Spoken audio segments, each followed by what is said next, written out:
At this point in time, we're going to call the meeting to order. This is the regular meeting of Monday, September 14th, 2020, at 6 p.m. We are virtual, obviously, via Hangouts and YouTube Live due to our governor's executive order. Can we mute any non-speakers, please?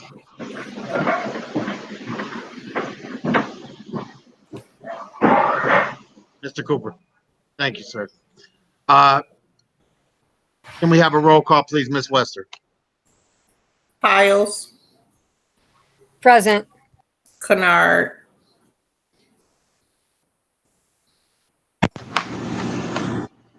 Terrell, Present. Thunderbird, Here. Beard, Present. Kennard, Wester present, Martell, Present. We have a quorum. At this point in time, please join me for the Pledge of Allegiance.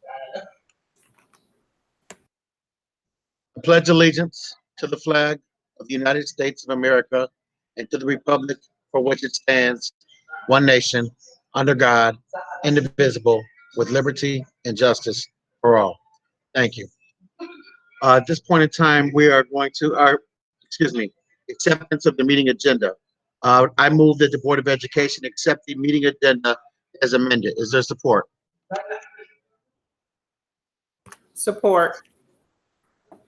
Moved by myself, Martell, supported by Ms. Wester. Can we have a roll call, please? Piles, Yes. Terrell, Yes. Beard, Yes. Thunderbird, Yes. Kennard, Wester, yes, Martell, Yes. Motion carries. The amended agenda is accepted. At this point in time, I'm going to turn the floor over to our superintendent, Dr. Benjamin Edmondson, regarding the state of the Romulus Virtual Learning Center and adult education. Great, thank you. First of all, I apologize to everybody. I'm a normal guy, so I was trying to get on through Safari, wouldn't let me get on, and then I started panicking trying to get through Chrome. Had big issues, but you know what? I'm a problem solver, so I figured it out. So my apologies.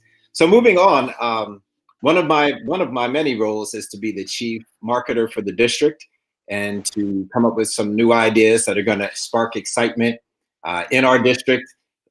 We need our community to be excited. I've always said that when you're in a community, you can't let somebody on the outside of the community show you up in your own community. So that's kind of the premise that I operate on. So we have to make our schools be viable and the first option for our families. Right now, we're kind of sharing, the spotlight with some other schools in the district, which I don't think should be the case, but it just means that we have more work to do. Being that said, I've charged every principal with approaching the board and giving a 15-minute presentation on the state of their school or the state of their program. They have 15 minutes to do it. All of them have been charged to do a 1 to 2 minute video that will be posted on our website, but to be presented to the Board of Education and all the onlookers first. Because if you're not excited as a leader about what you're doing, then nobody else is going to get excited. So I put that out there, and today I'm very excited that we have Miss Renee Gowan from RVLC and the Adult Education Program. She is like chief cheerleader, and I'm so glad that she volunteered to go first because her energy level is infectious. So I'm going to turn it over to her. I'm very excited. This is her first year running the program. She's been a teacher previous to that, and I didn't tell anybody specifically exactly what to present to the board because I don't want cookie cutters that everybody's doing the same thing and we're just going to do it differently to the board. No, you're selling your school, you're marketing your school right now to everyone, so give it your best shot. So if Renee is here, she will get started. And then I believe Mr. Cooper is doing her slides, but this is Miss Gowan, Miss Renee Gowan. Are you there? I am here, sir, and I am so excited to be here. If we could start with the 2 commercials, Mr. Cooper, and then we can follow into the presentation. I think that's probably the best way to get us started, to have you guys see these commercials, if that's okay. Absolutely. This is your show. All right, Mr. Cooper, I'm ready for those commercials when you are.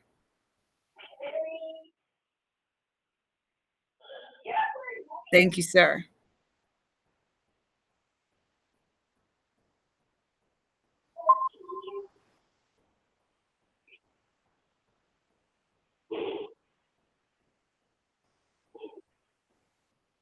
Yes, sir, that is correct. That is correct. You are perfect.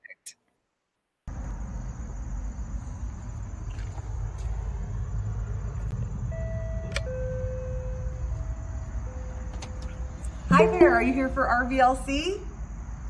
Awesome. Did you notice our sign-in procedure over here? Super simple. Scan the QR code, fill out a few wellness checks.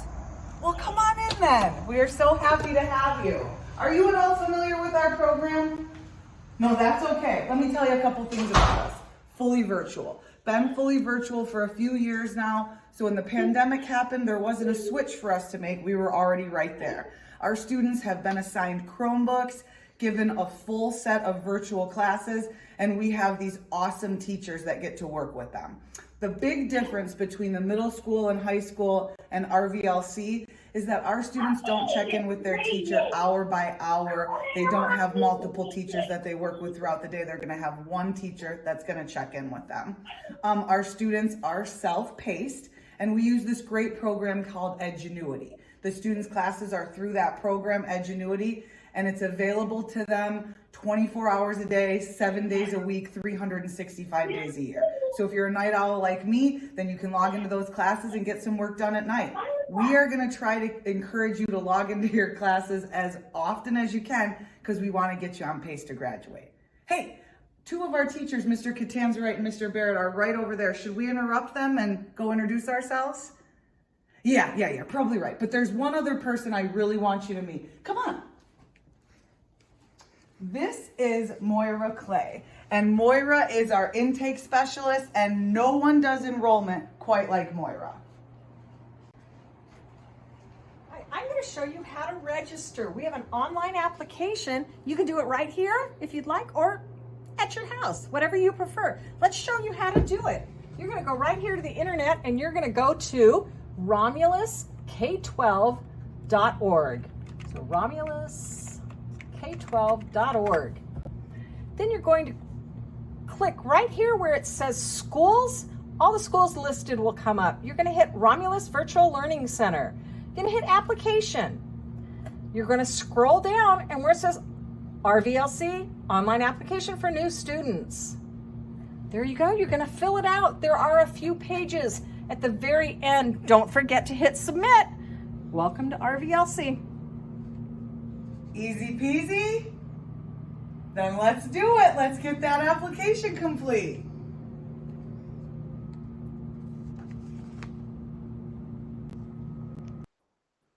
And since we have two programs, Dr. Edmondson was very kind to let us do two commercials. The second one is a quick one. Mr. Cooper, would you show that one as well? Thank you, sir.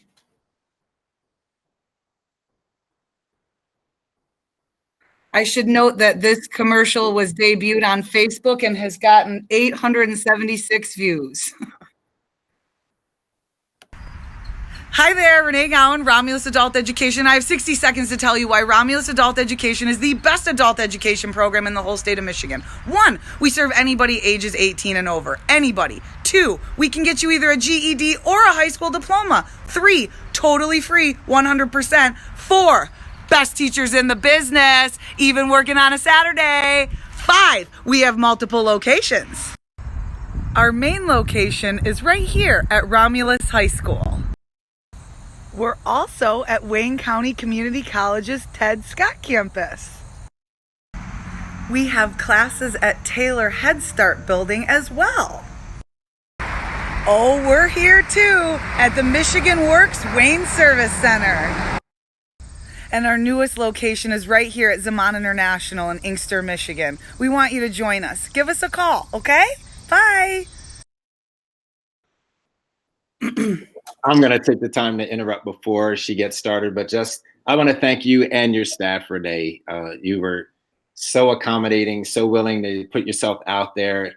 And that's one of the reasons that you're a tremendous asset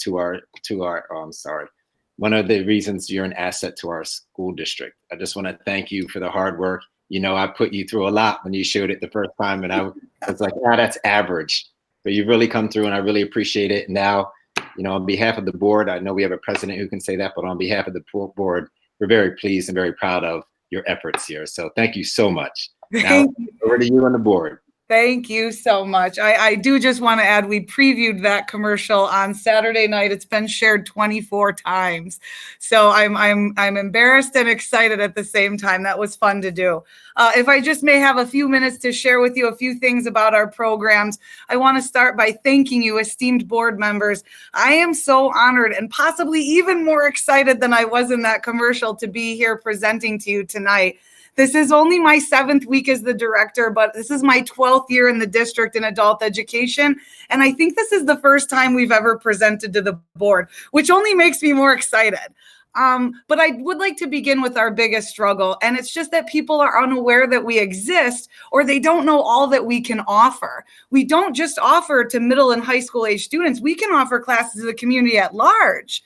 This is a struggle we're working hard to overcome, though. And that's why we're here and right now. And we're making commercials like that so people can know who we are and what we do. My predecessors, Mr. Cooper and Mr. Marlatt, firmly believed that the success of our programs is almost entirely attributed to the excellent staff that we have. And I absolutely agree with them. Many of those staff members are joining us here tonight. Our VLC has 2 lead teachers, Mr. Catanzarite and Mr. Barrett. And after working in the same wing as these 2 men for the last 2 years and closely alongside them for the last 2 months, I must echo what Mr. Cooper has said, and that's the success and growth of our VLC is largely because of the relationships these 2 men have formed with the students. They are excellent. They care so much, and they're available almost all of the time. Though they may only be contracted to work 185 days, I guarantee they work well over 300. And as the commercial suggests, both of our RVLC teachers are experts at Edgenuity, and they have been so courteous and happy to help the other high school teachers. Forgive me, my lights go out here. So happy to help the other high school teachers this past week, as many of them are relatively new to the program. Mr. Catanzarite and Mr. Barrett have further demonstrated their valuableness to the program and to the district this past week in particular. And the exact same has to be said of our adult education staff. Christina Newsom and Moira Claire are the full-time employees, but we have 4 part-time employees as well. Our plan is to hire 4 more part-time employees because our budget certainly allows for it and our growth almost certainly demands it. Romulus Adult Education is the best in the business. I was not exaggerating in that commercial. We really did film that on a Saturday, and we often meet on the weekends because 2 of our part-time employees are full-time elsewhere. And they continue to work with us in the evenings and the weekends because they're so committed to our students and our program. They're the main reason that we've grown from 150 participants in 2016 to 300 participants in 2020. Romulus Adult Education is also very willing to help. Our students first and foremost, always. District obligations come before everything else. But we're also very involved in our county, our region, and our state. These relationships and partnerships are really important to us because when we have questions about count or our budgets or our grants, we have a lot of people who are willing to help us. And that's because we are always willing to help them. If I may, just one side story, Moira Clay, who was in that commercial just yesterday, stepped in and helped another adult education program in the county that had made a pretty big mistake and needed to correct it before a September 17th deadline. They reached out to Romulus and Moira in particular because they know what a remarkable woman she is and what an expert she is at what she does.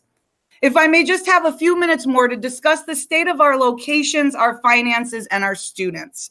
As you saw in the commercial, Romulus Adult Education does offer classes at 5 different locations, with the high school as our main location. At this time, they're all closed for face-to-face classes, but we're continuing to serve them from all of those locations virtually. Honestly, we never stopped, and we have been asked to consider a 6th location as well. The Inkster Housing Commission reached out to us this summer, and we have a meeting with them scheduled for Wednesday. So possibly a 6th location as well. At all of our satellite locations, though, we are considered guests. Guess who offer a valuable service to combined customers? So we pay nothing for rent. We bring in our own supplies, and they provide us with the space and the furniture, and most of the times the technology too. At our main location, the north wing of Romulus High School, we've got quite a few projects going on. And I want to note that all of these projects have been prorated between adult education and RVLC. 50-50 split. Adult ed covers half and RVLC covers the other half. This year, we budgeted to pay for 50% of a new awning that we're installing above our entrance at door 29. As you are all aware, we are requiring everyone who enters the buildings to fill out a wellness check. And when it's raining outside, it becomes rather difficult. So the awning seemed like an absolute must. And we want to thank Mr. Garland because he's been an enormous help in this matter. We're also converting a storage room back into a classroom to give us extra room to socially distance when we come back to classes. An additional classroom's always going to come in handy, but when we find ourselves assessing our students often, even more so. Our adult ed students have to take an assessment test when they first register with us, and then they take another assessment test after 40 hours of instruction. And that's not to mention the countless GED practice tests we encourage our students to take all the time. This additional classroom is going to come in very handy.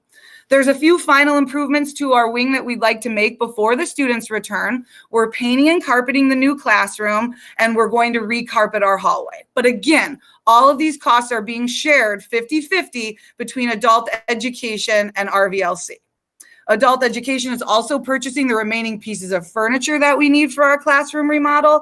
And when all of this is complete, I really do think we're going to have the perfect atmosphere to learn and to have plenty of space for social distancing. Certainly a space that I don't mind spending 8 to 12 hours a day in. And just between us, I'm pretty picky. I would like to assure the board that our adult education program is in relatively good financial state.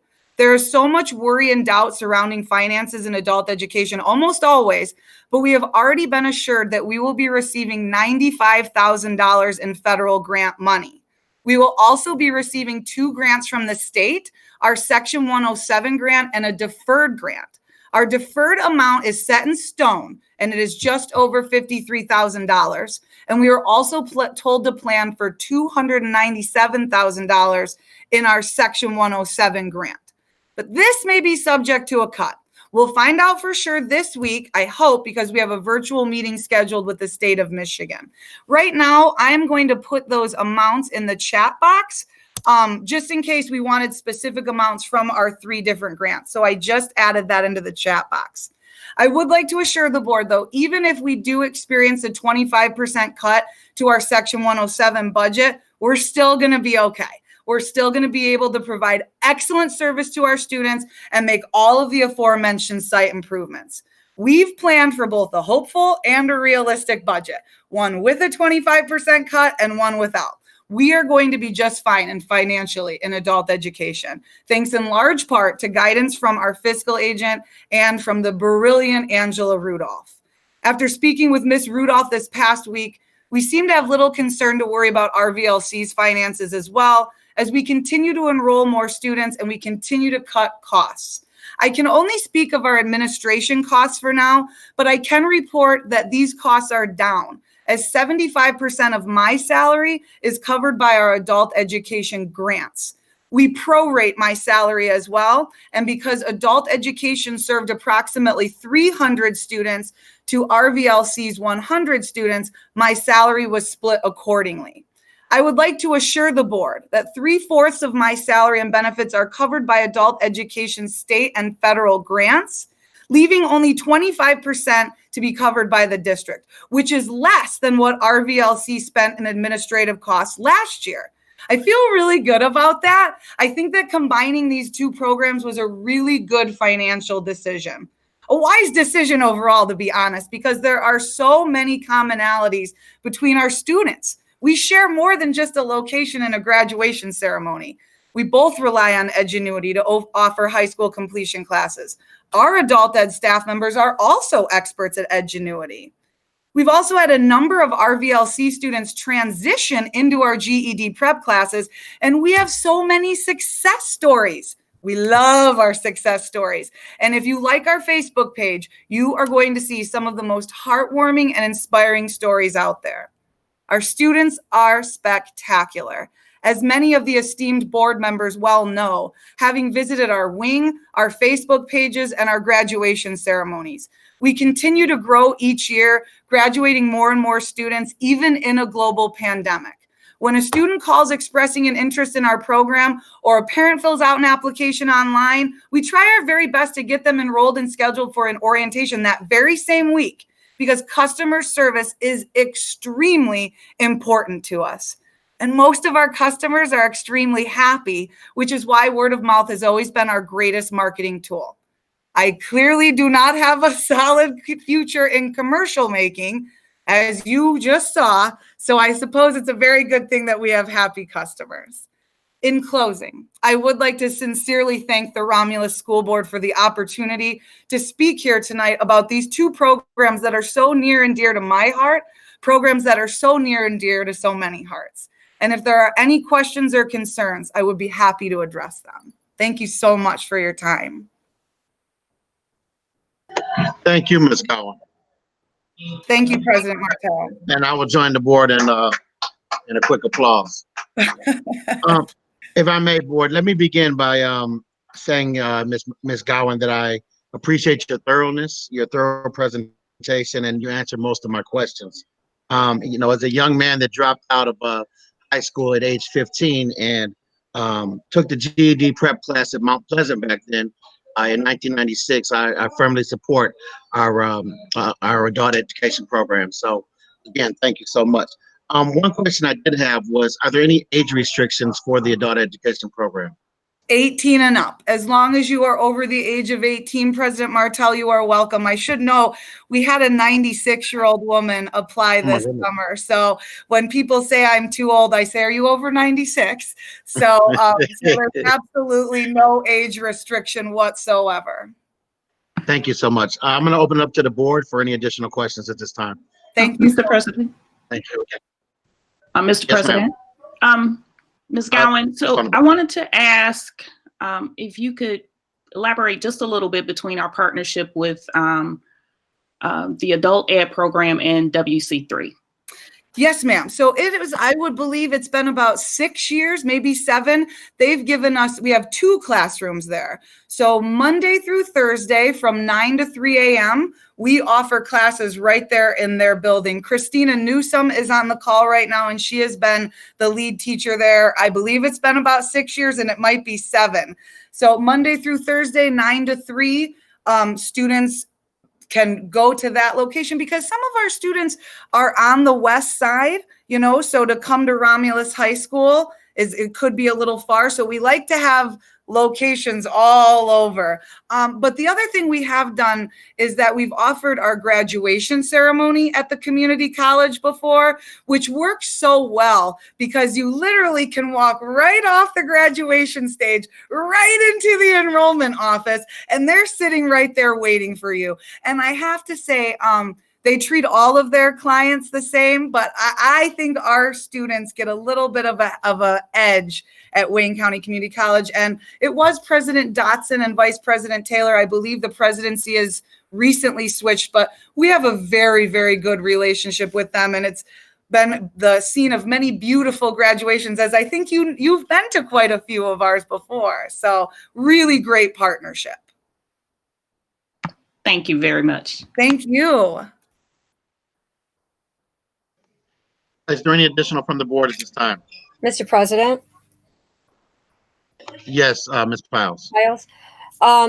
Ms. Gowan, thank you so much for that wonderful presentation. I first saw it on Facebook, and I was so excited to see our program being featured and promoted, but also your enthusiasm. And I can attest that enthusiasm was not at all for the purposes of the video, but that is genuinely, authentically you. And of all of the events that I have been able to participate in this district as a board member and witness, one of the most moving and profound was witnessing our adult ed graduation. Yes. Our students, they come to us from all over, all different stories, many hardships, oftentimes no network of support, and they come back, and one after another is a story of resilience and of grit and hard work. But as these students would speak at graduation, one of the things that stood out to me was the impact that our staff at Adult Ed had on them and the network of support they found. And your name came up over and over again. And I am so glad to see you in this role as director, because when you were in Adult Ed, you were already impacting lives and making a difference. And you had that enthusiasm then. And so I'm so excited to see you in this role. And thank you, not just for working a program, but genuinely investing in students and developing relationships with them and building them up. And it is just such a tremendous blessing to hear those students talk about their time in RCS. And so much of that goes back to you and your staff there. So thank you very much. Job well done. Thank you so much, Vice President Piles. That means so much to us. And to have the support, the true support from our district, it's why we're able to succeed. So I sincerely, and from the bottom of my heart, thank you all so much for giving us the opportunity to do this and to present here tonight. Did you happen to give numbers tonight? Did I miss that? Or did you not give enrollment numbers? We have, as of right now, I did not. I am sorry. As of right now, we have 147 enrolled in adult education and 85 enrolled in RVLC. Great. Thank you very much. You are welcome. You are welcome. Thank you so much. Thank you, Vice President Piles. Is there any additional from the board at this time?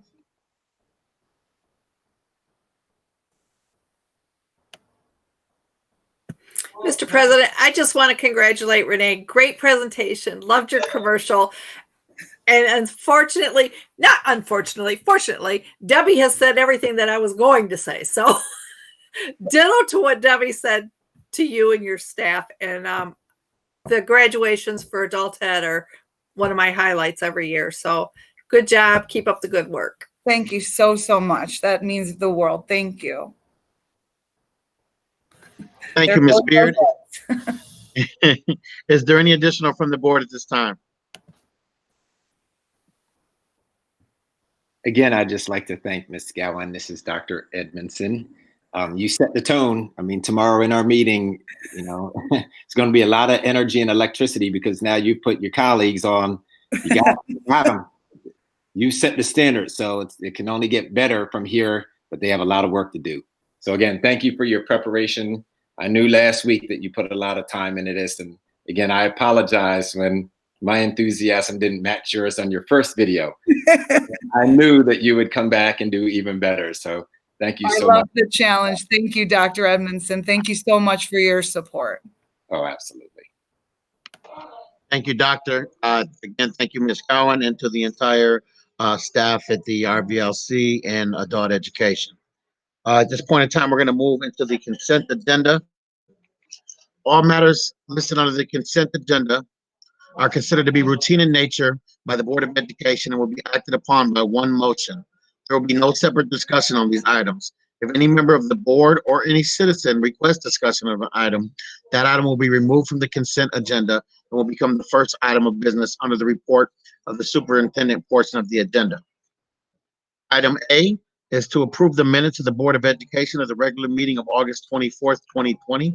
Item B is to approve the bills for payment as submitted by Angela Rudolph, Executive Director of Business and Operations, in the amount of $341,892.06. And item C, to approve the following personnel actions as submitted by Human Resources. First, employment. Ozenia Kosi Nolan, cosmetology instructor at CTE RHS, effective September 8th, 2020. And number 2, Ellen Johns, social worker at RCS, effective 9/10/2020. Resignation of Liliana Agura, kindergarten at Michigan Islamic Academy, which is a share time program, effective 7/1/20. Elena Bond, Director of Human Resources, effective 9/4. Yoruba Fatima, physical ed, Education, at Michigan Islamic Academy, which is also chair time, effective 7/1/2020. Cynthia Golick, Spanish teacher at Washington Christian, which is a share time, effective 7/1/2020.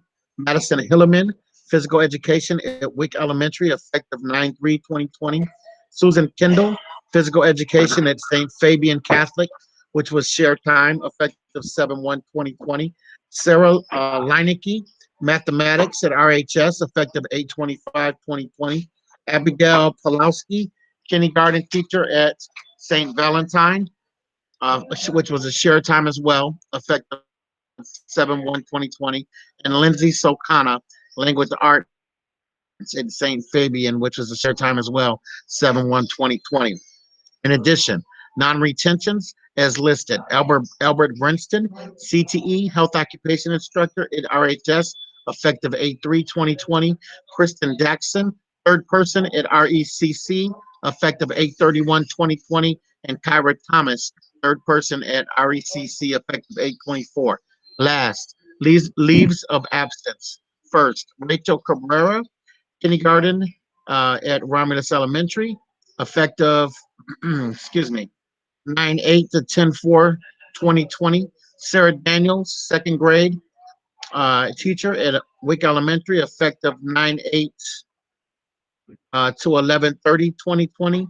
Shelby Gregory, secretary at Barth Elementary, effective 9/9 to 11/6/2020. Alicia Haydar, math teacher at Romulus Middle School, effective 9/8 to 12/1/2020. Michelle Loisel, first grade at Wick Elementary, effective 9/8/2020 to 6/11/2021. Stacy Medford, reading interventionist teacher at Romulus Elementary, effective 9/8 to 12/2/2020. And last, Jennifer Richard, ELA at Romulus Middle School, effective 9/8 to 12/1/2020. Is there a motion, please? Mr. President, I make a motion that we accept the consent agenda as presented. Support. Thank you, Ms. Thank you, Ms. Wester. Moved by Ms. Wester. Support was by You can give it to Ms. Kennard. Ms. Kennard. Can we have a roll call, please? Biles, Yes. Thunderbird, Yes. Terrell, Yes. Beard, Yes. Kennard, Yes. Wester, yes, Martell. Yes. Motion carries. The consent agenda is approved. At this point in time, we're going to move into the public comment for agenda items only. For the audience who may or may not have agenda, I will briefly go through the agenda. Again, this public comment is limited to agenda items only. RCS properties, renovation, proposed policy amendment regarding purchasing, proposed policy amendment regarding use of the facilities and rented facility, supervision of rented facilities, the high school athletic membership, food service vendors, boiler and water heater replacement, the school resource officer contract, the building bridges therapy center contract, and the Chromebook distribution update. Other than that, there is also a approval of resignation and separation agreement and release. So this public comment is limited to those agenda items. At this point in time, is there anybody from the public which would wish to address the board regarding any of those items? Hi, Mr. Martell. This is Susan Evans. Hi, Ms. Evans. The floor is How are yours. you? Good. Okay. Thank you. I'm calling on behalf of, or not on behalf, regarding the food service. I'm hoping that Chartwell submitted a bid because, you know, we had experience with them for several years, and I think it would be a good fit to come back into our community. They know our schools. They know our expectations now, especially after having them gone for a couple of years. They understand, I believe they would understand exactly what we need from them. And I believe they would support us also. Just my insight, my vision of what I would like to see from the food service department. And that's about it. Thank you, Ms. Evans. Is there any additional? I see we have Curtis Orwig. Mr. Orwig, did you wish to address the board? Yes. Hi, this is Curtis Orwig. I'm the district manager for Chartwell's Food Service. I want to thank you for allowing me to speak during this time. Last year, Romulus Schools made a decision to change the food service program, as we know. For whatever your reason was, a lower cost, a higher return, kind of promises of a new change. You saw that it takes a proven company like Chartwell's to really deliver on all those accounts, which is why you're here tonight. I'm going to have this discussion again about making a vote on food service. During our last 5 years of partnership with you, we were able to see solid growth and financial results for you of almost $900,000 to the food service fund. We had been your partner for over 15 years in food service at Romulus Schools before this time. We care about your district. We're invested in your dining program. We know the students are ready. We know a lot of the associates that are still working there. They worked for Chartwell's for years and years while we were in that business. We know the administration and we know the community. We'll listen to your needs. We'll act on the feedback to deliver a program to you that addresses what's truly important to the students. And we know the students, we care about the students. In a time like this, I know it's really challenging in what everyone's going through with the virtual feeding of the students. We're committed to providing healthy and nutritious meals to the students. We had good success in the past. We think that this is the time really to be back in partnership with you again this year in Romulus.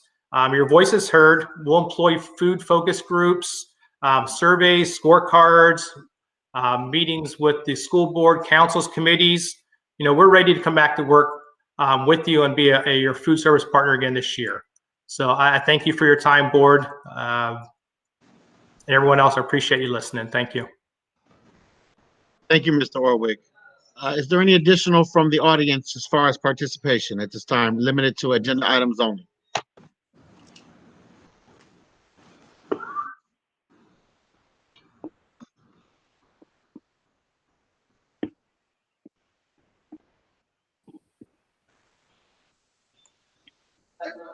If not, we're going to move forward.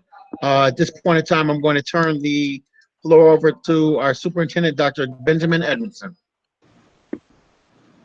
Thank you, sir. I'm starting to really enjoy these virtual meetings, at least school board meetings, because I get to eat, which is great. So thank you.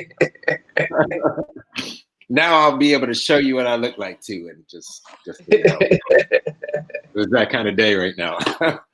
So I'm going to move forward with just to give you the briefest of updates. I'll give you more information as we move forward. We have now identified an assessor to look at our properties. The main focus right now is Merriman School. We have suitors for all of our properties, and I can assure the community and the school board that we will be getting, I've told everybody that's been interested that we want fair market value, and I think the community deserves that. We're not trying to get rid of buildings for next to nothing. And we also realize that, in all honesty, I would say that we've done a disservice to the community by having buildings that are left vacant. We recognize that. I recognize that as the superintendent, and we're going to address those quickly and efficiently. So we have a company now that is going to do the assessing, and I believe they should be finished by either this week or next week. And we're still working with the same, I believe it's Bob Havers or Bob Havens, one of those. And that's the real estate company. And we will report to the board what we're planning to do. But I can assure you that all the properties that are vacant right now, we have suitors. They have contacted me on several occasions, and we're going to move that forward. So I'm very excited about that. And I think that's what we owe the community at this point. Renovation updates, the sinking fund is in full effect. I'm very excited about what we're doing to renovate our buildings and make them, you know, that's a part of being a part of marketing, is to renovate your buildings. Very excited. If you go by any of our buildings, you'll see various aspects of renovating. I'm very excited about that. A few things that we will be attending to, and they weren't exactly on the sinking fund list at this point, but they have become a priority, is that we will be fixing the roof leaks at the high school, particularly in the cafeteria and in the swimming pool. Those are high needs, and we're going to get those done because we need to get those done not only for our students, but for our community as well. I'm going to move on to the proposed policy amendment. I believe you had them on purchasing. Currently, we know what the board language is. If you don't know what the board language is that anything that's over $10,000 needs to come to the board. I'm asking you to amend that to the state threshold of $24,000. If there are any questions, as I said before, I'm more than willing to, every month, if you want a copy of the ledger, you could find out the ledger, but I have a responsibility to the community, a financial responsibility to the community to be a good trustee and steward of finances, and I will do that. But at $10,000, it becomes a micromanagement that anytime we have a purchase of $10,000, we have to go in front of the board, and sometimes that's prohibitive in terms of timing. But we will certainly do our due diligence. I will always make certain that you are informed.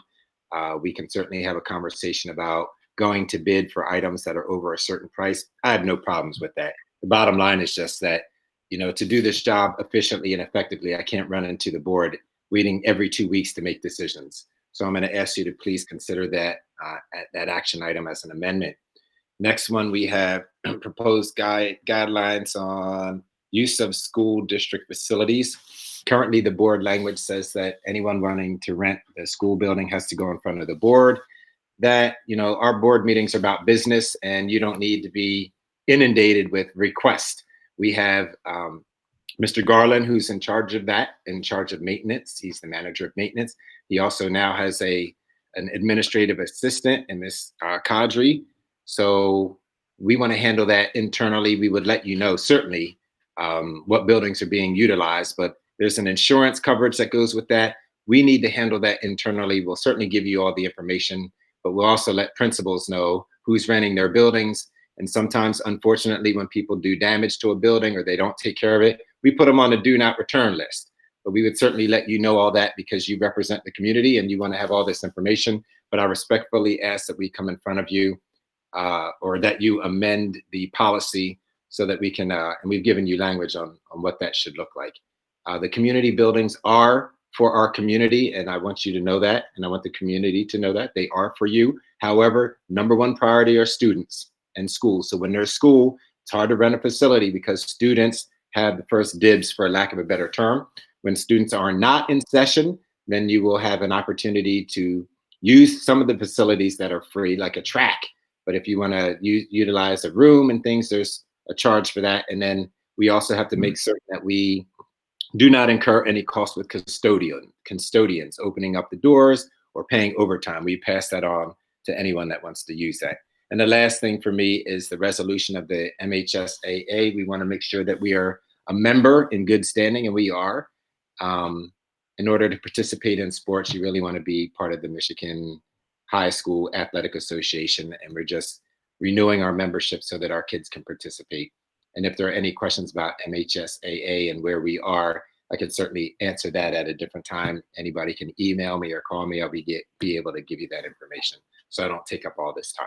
So thank you to the board for these considerations and to the community for asking me questions. I will share this with you. I am an open book. I hide nothing, good and bad, personal life included, but I hide nothing. If you ever have a question, I'm always going to give it to you transparently, and you will have the information at hand, and I will do my best possible to represent the community in a positive light. Thank you. Thank you, Doctor. At this point in time, we are going to go in order. Do we have a motion on the floor regarding item C, which is the proposed policy amendment for purposes of discussion?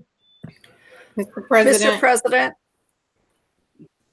Go ahead, Ms. Beard. Okay, I'd like to make the motion, but I also have a wording change on it that I'd like to put up for discussion.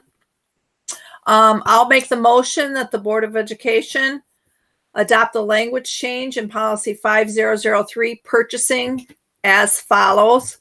The board authorizes the superintendent to make purchases not to exceed the Michigan Department of Education competitive bid threshold for each fiscal year per individual item purchase. The wording that I'd like to add, if you actually read the policy in our manual, I'm sorry, I just had it up here. Hold on one sec.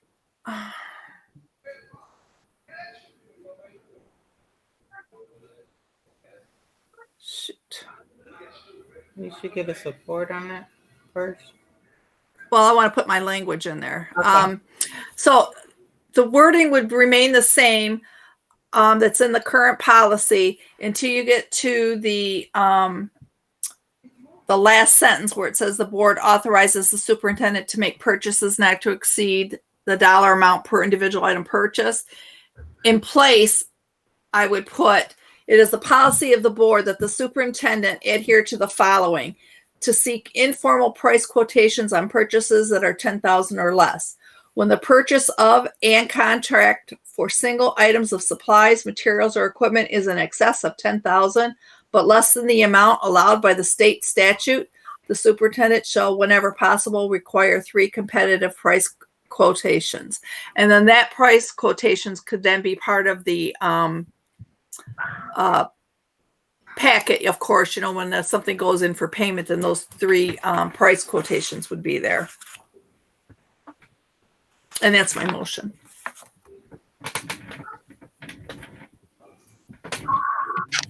Support.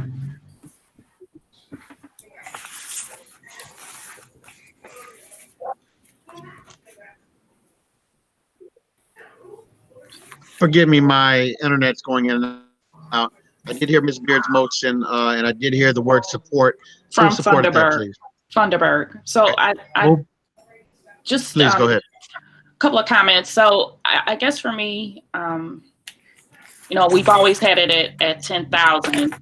And for the sake of sounding like we're nickel and diming the process, because I was like, well, maybe if we set it at 15 or 18.5. But I think for me, my biggest concern is just having checks and balances on this process. So it doesn't seem like it's just one person having the authority to be able to do that, but that it kind of goes through some sort of checks and balances. And the bid process to me seems like a pretty good idea in order to kind of help monitor that. And then also the suggestion from Dr. Edmondson about having maybe like a monthly ledger. So then that way we as board members can also know the information and be accountable as well. Thank you. Thank you. Is there any additional from the board? Yes, this is Ms. Kennard. I think that you normally in a process of this, the additional information that Trustee Beard is recommending is something that is usually done. And also that the statement that Dr. Edmondson made pertaining to wanting to change that, I'm not sure why we had it such at a low amount.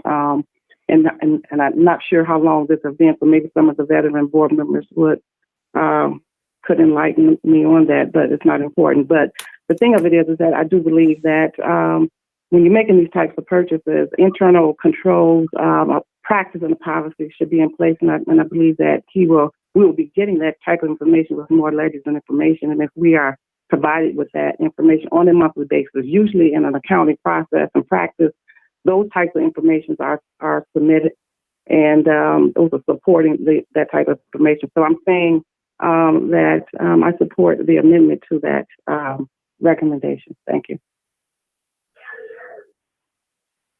Thank you, Ms. Kennard. Is there any additional at this time? Mr. President. I'm sorry, I was just going to answer Ms. Kennard. It was connected to us having been in deficit elimination. And so the threshold was lowered to accommodate for our then urgent financial emergency. Mr. President, this is Thank Mrs. you. Beard. Thank you, Ms. Vanderbilt. I did do a little bit of research and just looked at different school districts and their wording on that same policy. A lot of them are worded exactly the way ours is currently at the 10,000 threshold. Some of them have no dollar amount whatsoever.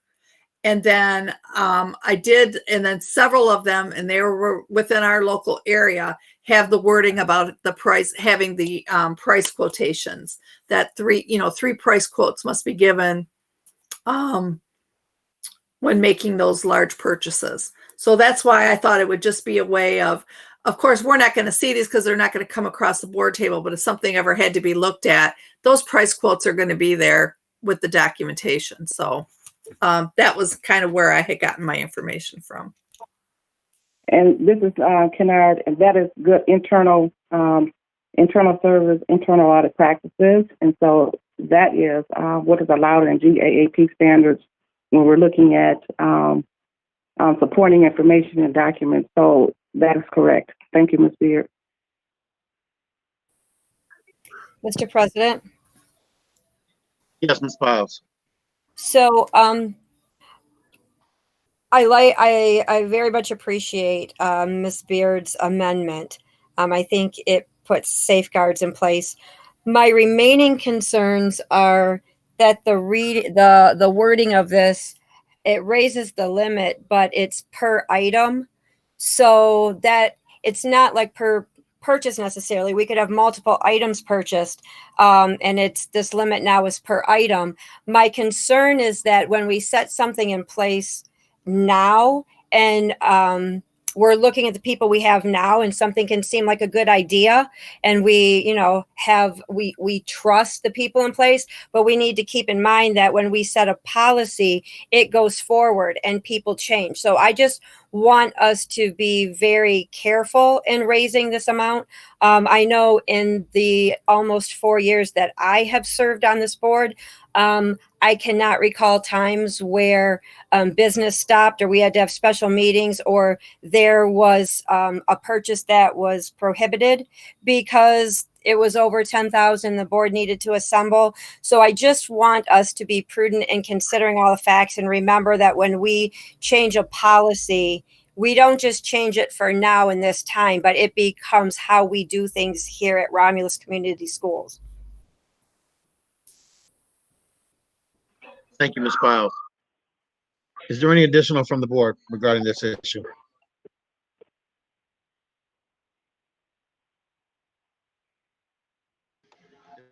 If not, Ms. Wester, can we have a roll call, please? Beard, Yes. Kennard, Yes. Piles, No.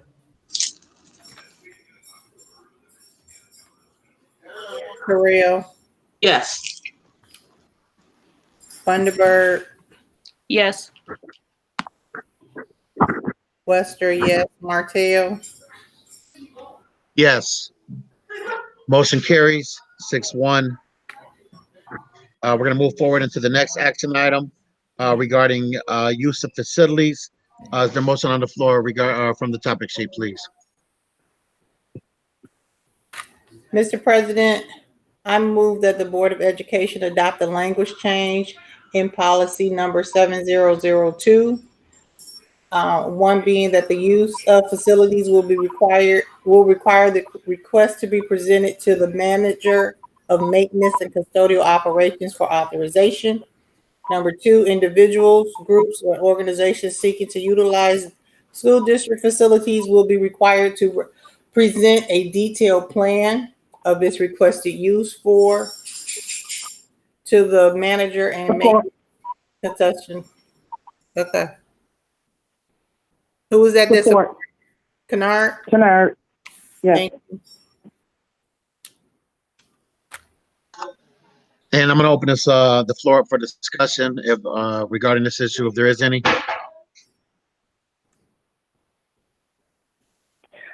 This is Kennard.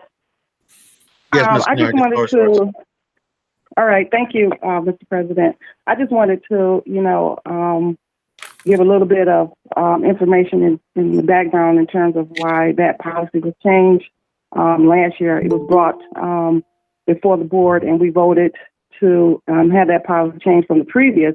And that was because the board wanted to know who was utilizing their building. At that time, there was no practice and there was no procedure. There was no internal control in terms of the board knowing that. And so that policy was put into place for that very same reason.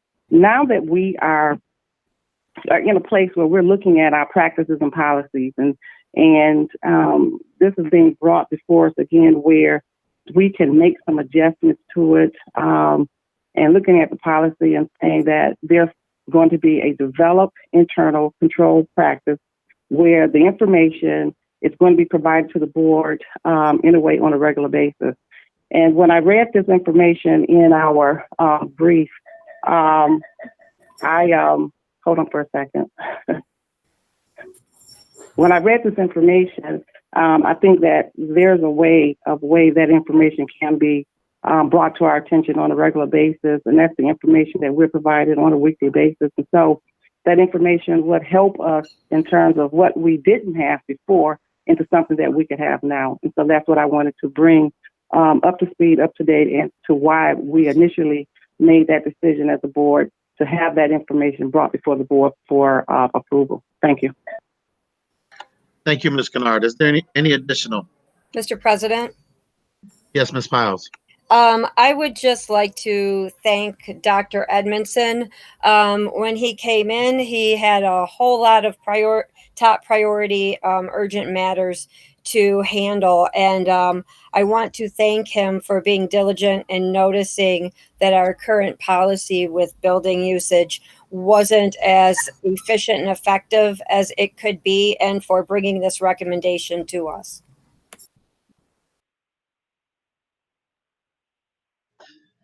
Thank you, Ms. Piles. Is there any additional? If not, Ms. Wester, can we have a roll call, please? Kennard, Yes. Terrell, Yes. Beard, Yes. Thunderbird, Yes. Piles, Yes. Wester, yes, Martell, Yes. carry. Motion passes unanimously. At this point in time, we're going to move into the last item, which is the resolution for our high school athletic membership for the year of 2020, 2021. Is there a motion to adopt this resolution?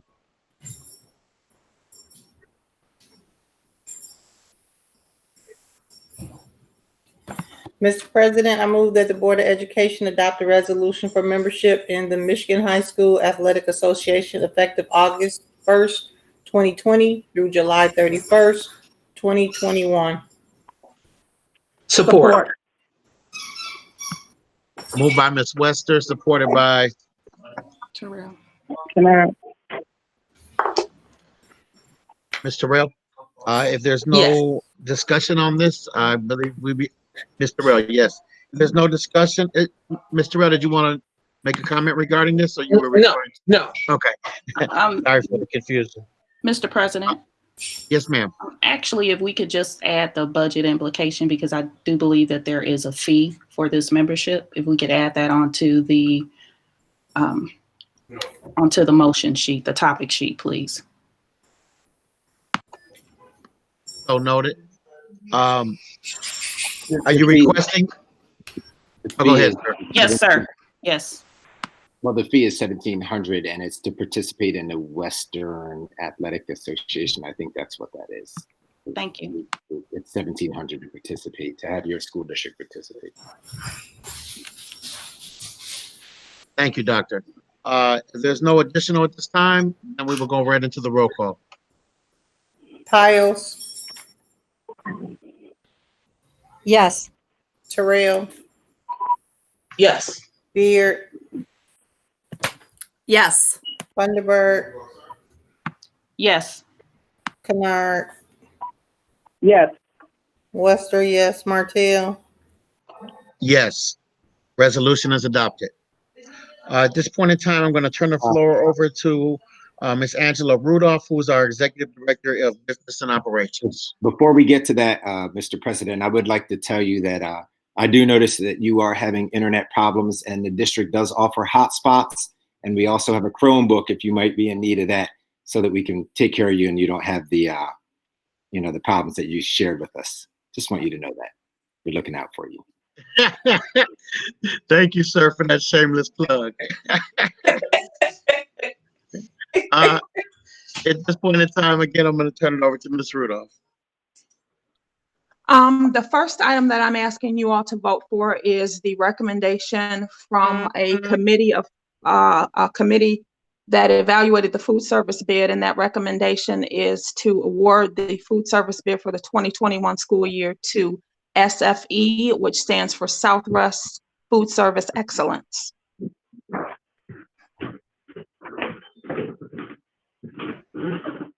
Thank you, Ms. Rudolph. I guess just let's get into the discussion. This is a big agenda item. For the purposes of discussion, can we have a motion on the floor, please?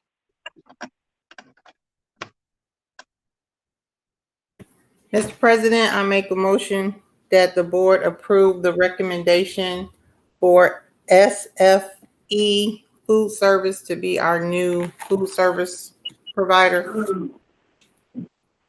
Support, Kennard. Moved by Ms. Wester, supported by Ms. Kennard. Discussion.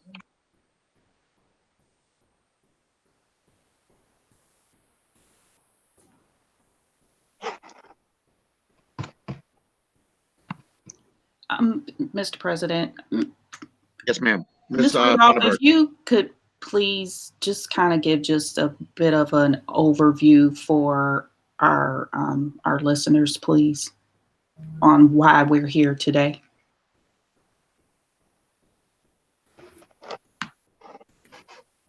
So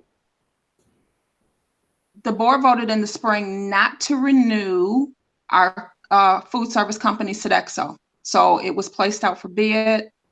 We got 4 bids: SFE, the Nutrition Group, Chartwells, and Sodexo.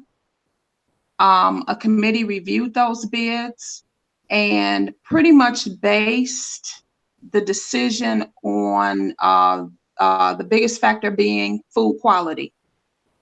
The company that we chose only does K-12 food service. They focus on food quality, with 75% of their meals cooked from scratch. We were happy with their choice of an on-site manager who was a chef. Their level of transparency in their billing was also impressive, something that I had not seen. I checked out their reference, one of their references, which was fantastic. 2 of the companies that bid, the district has had prior experience with. Both companies had problems with the quality of food. The 4th bidder had some things that were missing or vague in their bid, so they did not score high at all.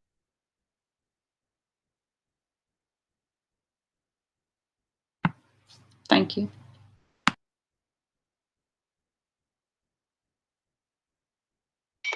Is there any additional at this time?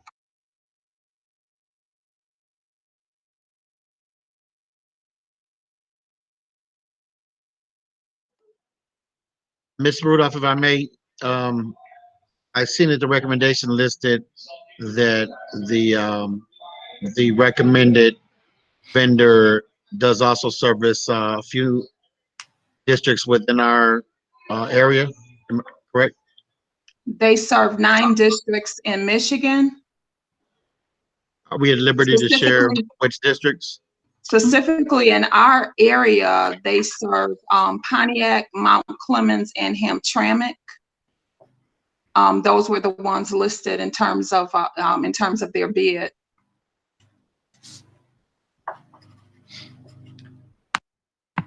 Ms. Rudolph, who did you have a committee that reviewed the bids, and if so, who were those individuals? there was a committee of 4. The state does require a committee, but does not require a number. It could be a committee of 1. That committee was myself, the accountants, Stephen Baker, who deals with the billing specifically for food service, a principal, Yolanda Bloodsaw, and a board member, Judy Kennard. Thank you.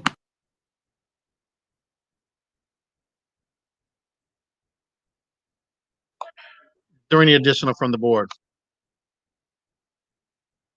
Mr. President, I have a question. Ms. Piles? I guess my question / concern would be the size of the company and their capability to hit the ground running. I believe I read in a brief they service 9 districts in Michigan, which is a very small percentage of the 587 that we have in the state. So I'm just wondering, the economies of scale being one factor, and then the ability to recruit employees, because obviously we were short-staffed last year. We hired community members, but still had some open slots that were difficult to fill. So I'm concerned about a company that size with that small of a presence, their recruiting power, and how that could potentially affect our district. From what I know, they've stepped into some districts, one being Pontiac, which is larger than Romulus, and also Hamtramck, which is a little larger than Romulus, and turn things around in terms of onboarding on a dime. They are fast growing in Michigan, but they are also represented in 15 states in the United States. I got a glowing recommendation from a colleague that uses them, that their food service quality, the quality of their food was superb, that their customer service was excellent, that they have an entire compliance department that deals with getting rid of and making sure that there are no findings with the state of Michigan, which in the 18-19 school year, Romulus did have findings with the state at 4 sites. They have assured me, and they have demonstrated again at other districts, that they are capable. Those districts are larger than Romulus.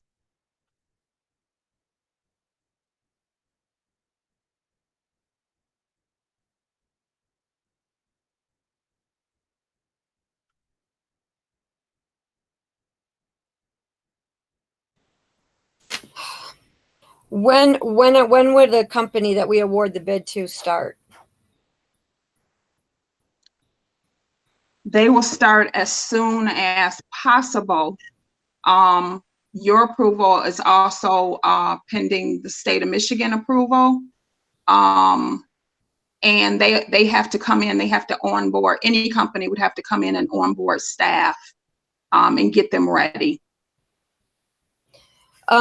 Do we have any information regarding employee compensation with this company and how it compares to what our employees currently make?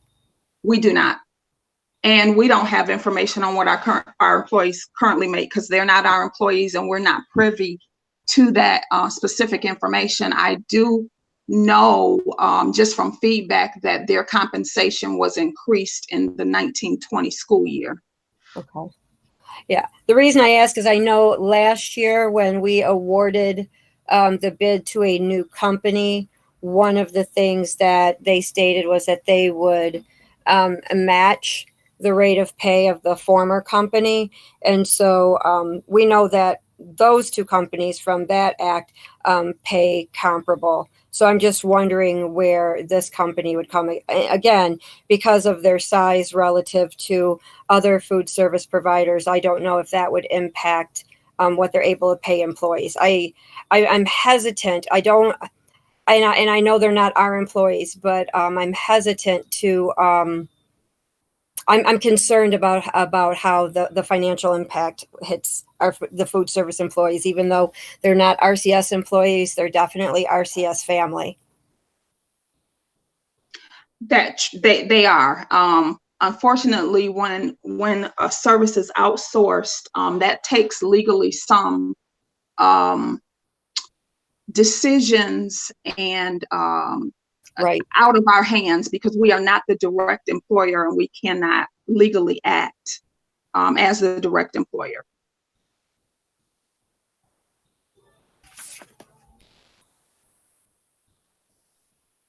One other question. How long have they been in Michigan? Was that information in the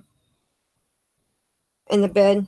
I believe they had how long they have been around. I first became aware of them when they went to Pontiac schools, and I want to say maybe that was about 4 or 5 years ago. I would have to check that fact.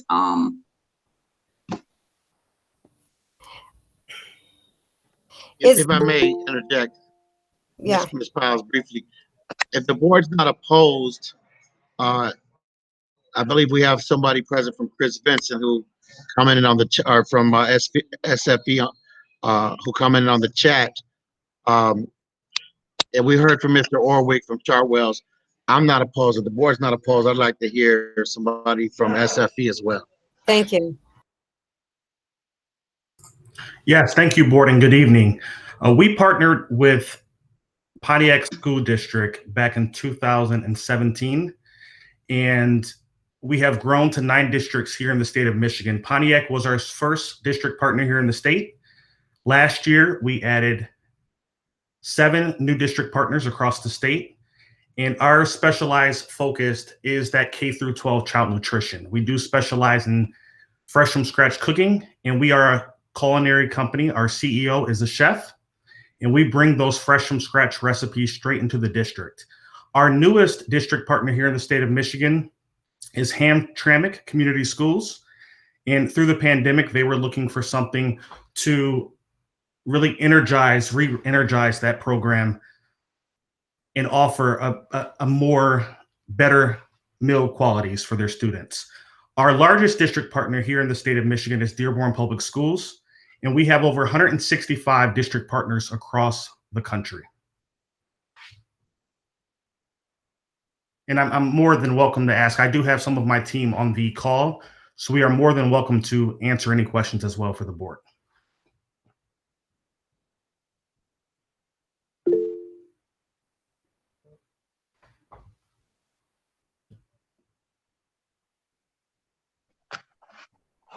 And to top on top, we do match employee compensation, so we do touch that as well. Did you say Dearborn Public as in the third largest? That's the third largest, I believe, school district in the state. Maybe it's 4. Did you say you service Dearborn? Yes, we were awarded Dearborn Public Schools this past year. They were the largest self-op. They did release an RFP, and we were awarded that, and we are successfully running that program now. So you just started in 2020? 2019, we did start. Oh, you did 2019 to 2020? Correct. Okay. Thank you. Are there any questions for Mr. Vincent from the board?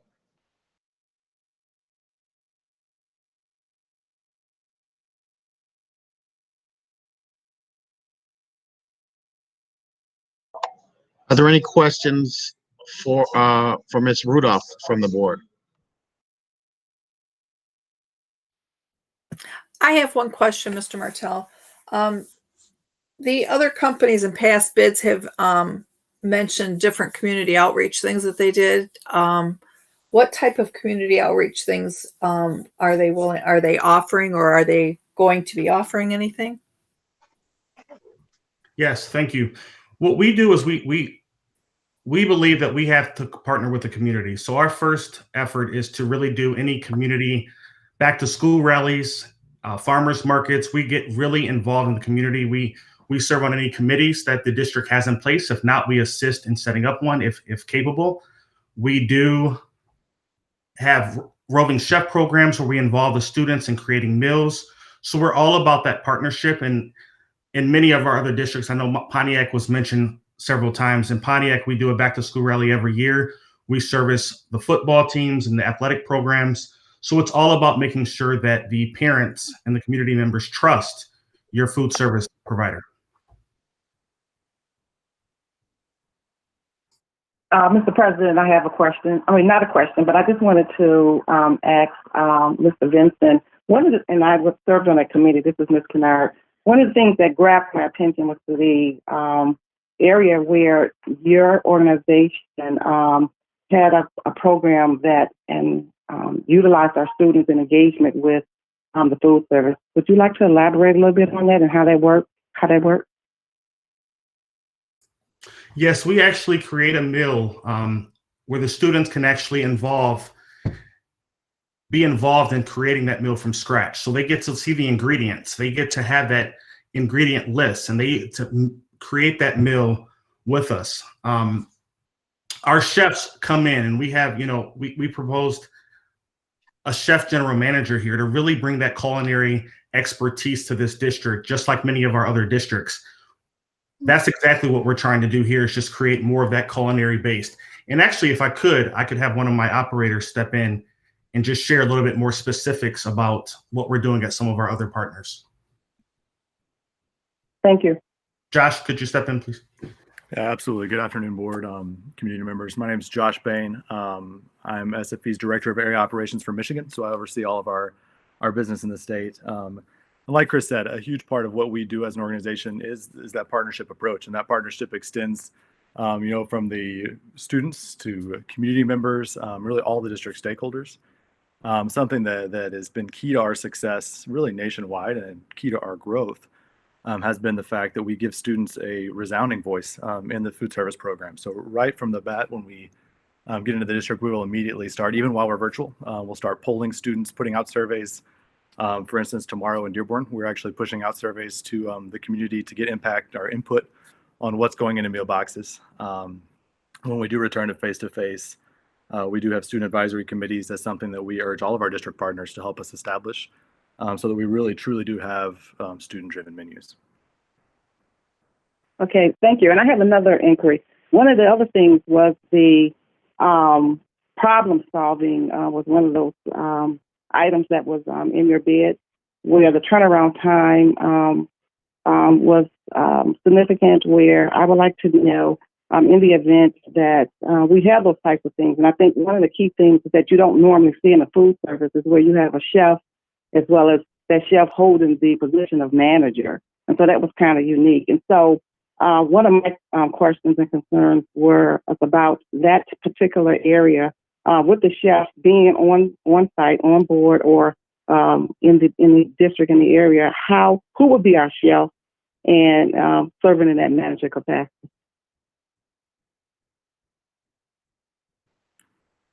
Sure, I can speak to that. Ultimately, we give all of our district partners the opportunity to approve our management candidate.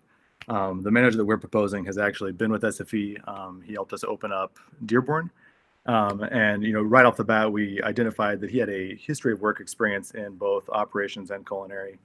And so we've been working closely with him in Dearborn to get him ready to kind of step up to the plate and oversee the operations and money piece, as well as the culinary.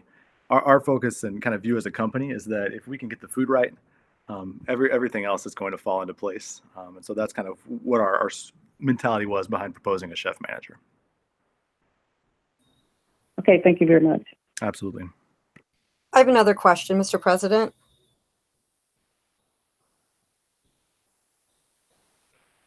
Can you hear me?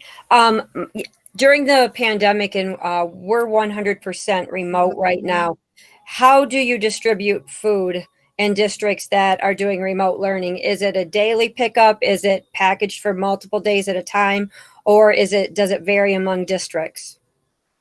Yeah, I'm more than prepared to speak to that. We're a small company, but we have served over 2 million meals to remote learners since March when COVID hit. And that's just in the state of Michigan. We really partner with our districts on that. We're doing a variety of models where we have service every day. Some districts are doing twice a week, others are doing once a week. We have a number of school districts that are actually running bus routes and delivering to homes. or to bus stops. That's something that we're willing to talk to district leadership and see what really is the best model for you all. And, you know, just put food in the hands of as many students as possible.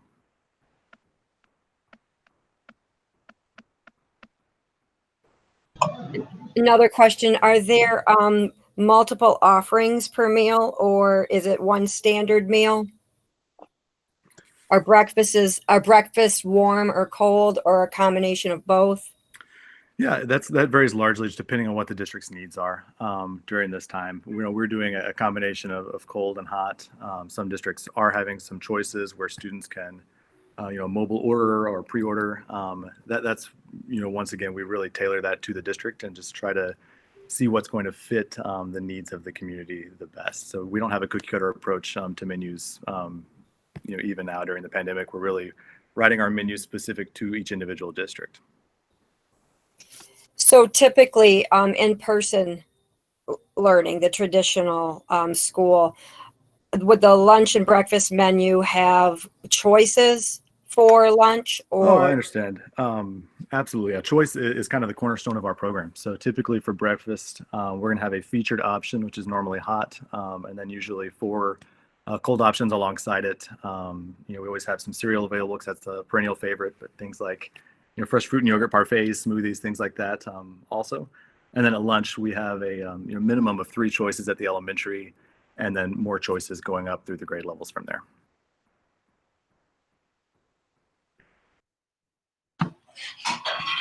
Mr. President, if I may. Yes, ma'am. So we talked about really like the food and the quality, and we touched just a little bit on like the employee component. How are we handling that? Because we do have employees who may want to remain in the district, but may then have to change over. How, what does that look like from your end as far as hiring?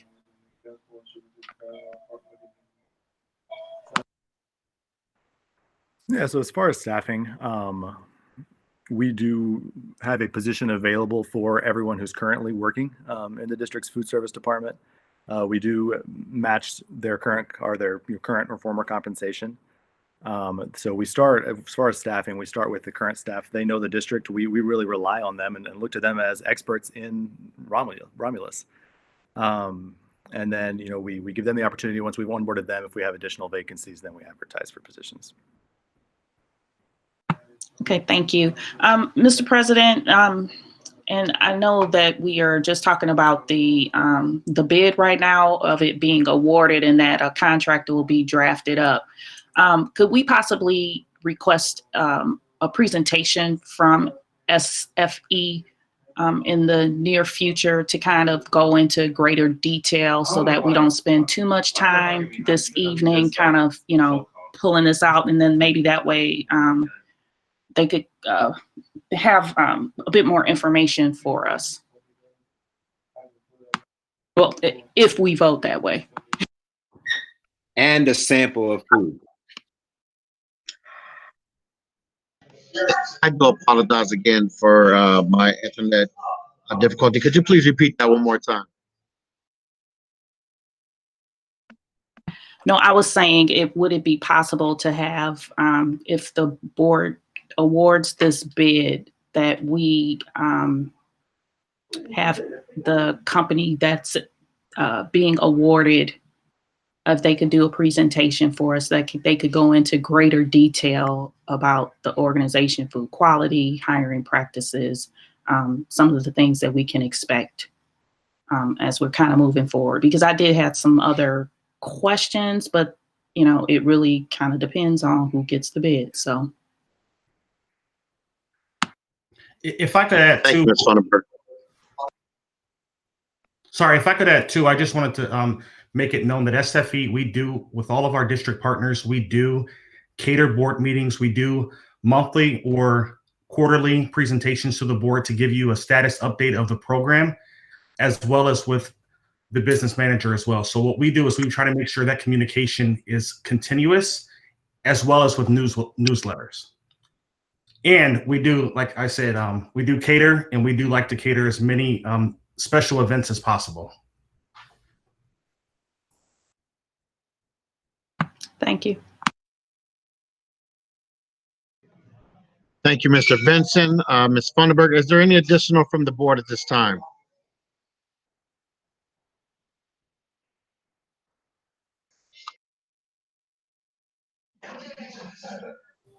Any additional questions for Ms. Rudolph or Mr. Benson from the board at this time? I don't know. I guess I would, is this a 3-year contract or a 1-year contract, or what are the terms we'd be entering into? I have to say, I mean, I was on the committee that recommended the last food service company, and I advocated passionately based on what I had seen in the bid packet, and my heart was broken the entire year for what I thought would be and what actually played out to be. And so I am very cautious right now. Our students need to be fed. They need to have nutritional foods. They need to be heard. And I appreciate, that there will be reviews for the board. I appreciate that. I do.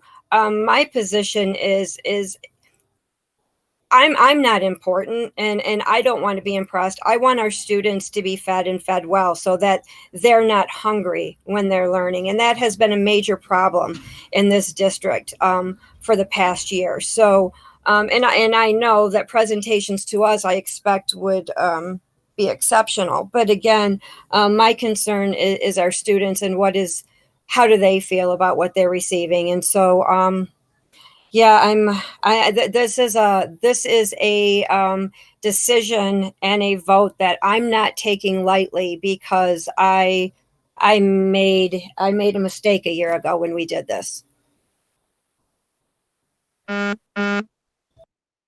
So I can speak to the term of the contract. The contract is a 1-year contract with, I believe, up to 3 1-year renewals. On the 5th year, you have to go out for a formal bid regardless.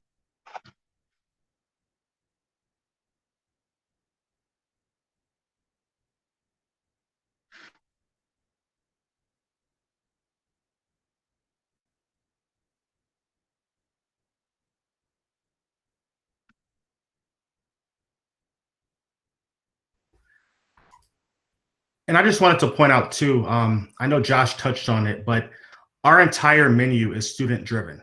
That's why we do the taste tests, the student surveys. We make sure that the students are involved in the entire process of menuing. So, pre-COVID, I would definitely want to invite you all to one of our district partners. And that's how we've grown so much here in the state of Michigan. And we've had so much success, and so many districts are coming towards us, is the fact that we have a different approach. We don't have just a 12-week menu cycle. We have something that changes, and it's based off of the students. So just to make sure that's very clear, it's all about the children. They are the number one priority in giving them the most nutritious meals possible.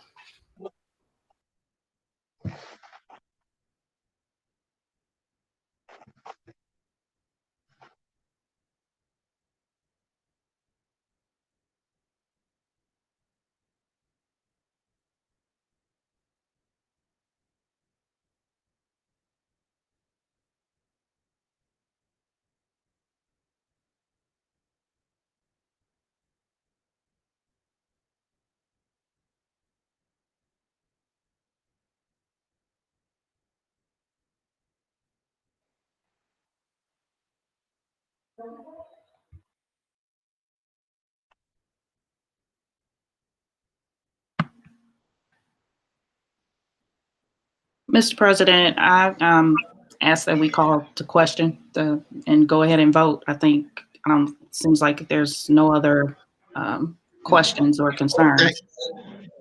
Thank you, Ms. Funderburg. I do agree. At this point in time, if there's no additional, Ms. Webster, can we have a roll call, please? Piles? No. Funderburg? Yes. Terrell, Yes. Beard, Yes. Kennard, Yes. Wester, yes, Martell, Yes, motion carries 6-1. SFE, Mr. Vincent, Mr. Bain, welcome to the Romulus family. We look forward to more from you and great things. Thank you again. And we would like to thank you and the community as well on behalf of SFE and the team. We're ready to get to work. To the board, Mr. President, I will certainly hold them accountable. I have the highest of expectations, period.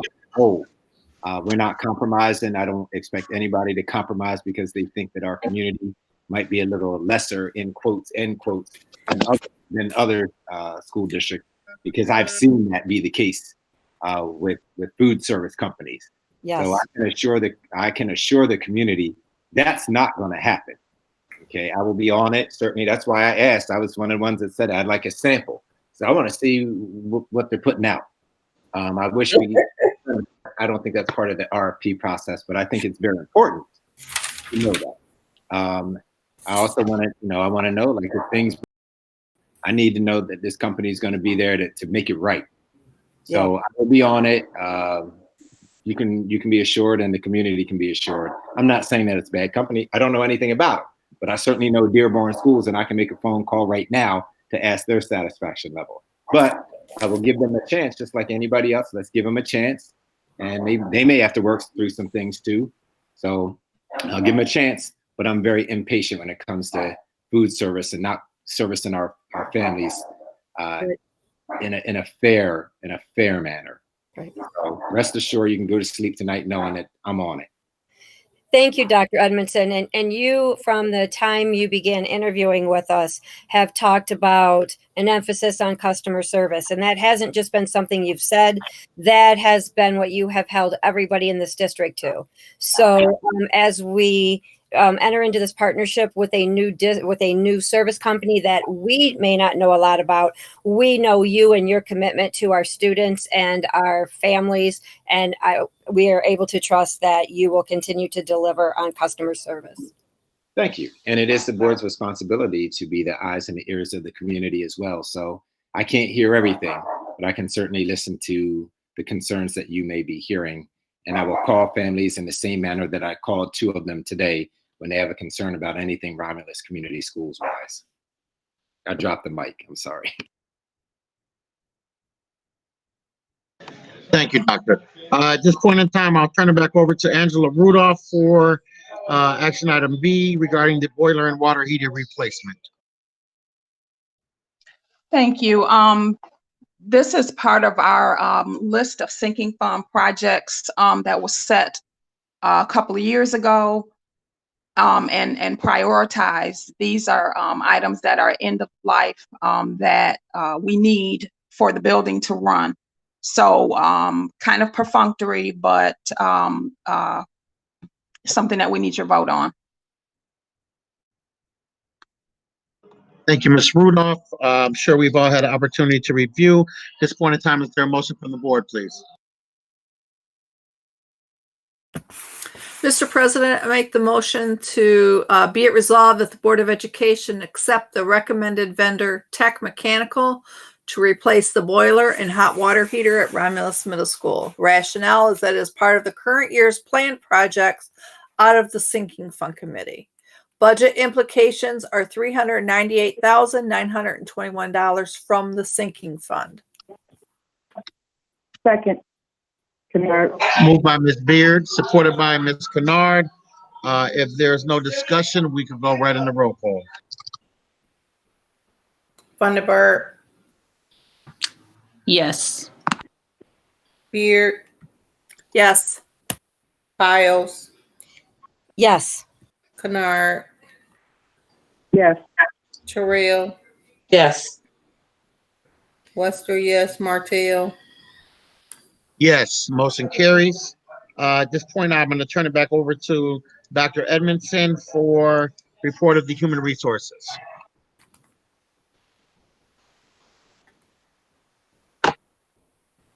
Sorry about that. I said, thank you, sir. I'm just going to give a we had mentioned the school resource officer. I know you want to see me, so here I am, still awake. I had mentioned the school resource officer, how the contract had, I believe the contract has expired for that as well. I'm pretty sure, not 100%, but I will say that on my way to the high school, I'm getting some feedback from somebody. Okay, but on the way to the high school this week, I stopped in the police chief's office, the interim police chief, Bob Faunus, and we talked. I told him what my concerns are. I told him about the price. It's very difficult right now for us, particularly that we're in a COVID and it's the unknown. So we didn't need anybody on a payroll where we don't even have a school. So we had discussion. We went back and forth about it. And he came back with another price that I'll share with the Board of Education. That was $37,000. That was prorated because I said to him, in all actuality, I would expect a resource officer to start in January if everything goes the way that I think that it might go. Now, I don't have any answers in terms of COVID. So I'm just saying, in my mind, I'm playing out when I think where we might be back. So from January to June, I was quoted a price of $37,067. I think that's it for those months. I told him that's more palatable. We went over some expectations. I talked to our principals about their concerns. So at this point, I know that we had discussed having a study session, which we can do. We just haven't had. We haven't really had time to put together anything extra beside a board meeting. We could certainly do that. 37,000 as opposed to 76,000 certainly looks better, but again, it's prorated. I make no long-term commitments to anyone at this point. I'm not going to. It's still up for discussion, but I said that's better. I wanted to make certain that the police department was working with us too. We both count on taxpayer money, but we can't be putting forward all of our money for a service that's not only helpful for our kids, but for the community. So Chief Faunus was very open to that. I told him that I liked the price, it's better, and we could certainly have a conversation with that. I told him I was coming in front of the board and I needed a number to put in front of you, and that number is 37,000. I have not met formally with at that time, I didn't have the price. Tomorrow, I'm meeting with all the principals to discuss this as a possibility again. But we definitely shared our concerns with some of the past practices. And I'm not going to say, I think he's Sergeant, maybe. I don't know. Officer Cofield. It wasn't necessarily our concerns with him. It's just some of the things that have happened in the past. I wanted to make sure that we have something strong that's written on paper so that we can hold them accountable and they can certainly hold us accountable. That's where we are with that. I was pretty excited for the most part. In terms of the security, I know that's not on there, but I've had a couple people from the security company contact me and I've given them an honest response back about where we are and the rationale. So I've been pretty open and honest with everyone and transparent about where we are. It's a matter of now going in front of the principals to find out, is that something that they would support? And then I could actually come in front of the board again, or we could certainly do a study session. I'm open to anything. Thank you, Doctor. Dr. Edmondson, what did you say the time frame for that contract of 37,000 would be? January? Yeah, call me. Yes, January to June. January to June. And I certainly have rationale for that, but I don't think that's necessary for the board. But January to June, I figured that works for us. That's still a savings for us. Right. And I don't think that we're risking anybody's life in terms of not having them there at this point. Yeah. And thank you for, again, taking initiative and going over and introducing yourself and meeting the Romulus Police Chief and talking about this so that we have more information to go on, because I know originally we were just thinking of cutting it. So I appreciate you just taking the initiative, being, proactive in that and finding out what our options are. I'm one person on this, but I would very much appreciate a study session so we can talk about what tasks we would like. Also, when we start talking about a SRO and our security, we have, through those positions, focused on RHS having behavior problems. So I would like us in the study session to maybe step back and consider, what if we don't have behavior problems? We have maybe a lack of understanding. If should our SRO maybe be somebody who's maybe trauma informed or has taken restorative justice training. So at least when we employ people, we're not just having a body there, but we are meeting student needs with that position. And not just looking at it like a police presence, a security presence, the only interaction our students have is when there's a behavior problem, but start looking deeper and making it more impactful on our students in a positive way. Yeah, I certainly agree with that. And that's sometimes why I have concerns about it. It's about building a positive rapport with students. It's not about, running and chasing this person or chasing. And I'm not going to say that that's it. I mean, frankly, with transparency, I went into the high school. I just didn't realize it was as big as it was. I mean, it's pretty massive. I mean, it doesn't appear to me when I'm driving by it that it's that massive. I went in there and I was like, oh my. And, here's the good thing is that with our sinking fund dollars, we're going to a fob system. I mean, I was going to tell the board that next week, but we talked about it today. We are absolutely implementing that fob system where keys are not going to work. You have to use your ID. So that's gonna help us with a degree of security with opening doors and things that I'm less concerned about that. But just making certain that we have the security in terms of building and making certain that it's safe for everyone. I look at an SRO. I don't look at them as in my past.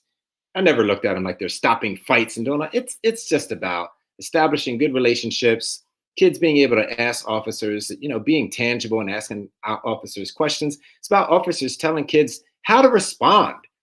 Sometimes people get in trouble because they just, frankly, their parents told them the wrong stuff. Right. And you get stopped. That kind of stuff is deadly. You need to be able to ask questions and have a tangible officer to be able to ask you questions and talk to you and build a rapport. That's what that's about. Sometimes it costs you money, but I'm always going to work in what's in our best fiscal interest as well. Not just, I care about well-being, absolutely, but I also care about fiscal responsibility. If we don't pay bills or we're paying, if we have more expenditures than we have revenue, then we're in trouble. So I'll be glad to do a study session, but of course I'd like to have a board retreat before we even talk about a study session. We need to have our conversations first, and then maybe after that we do a study session. For me, this is not top priority, as I have several other things that are top priority, but it is a priority in the next month and a half to 2 months, because I suspect school will be starting. I don't know. I don't work for the CDC, so I'll stop. RCS.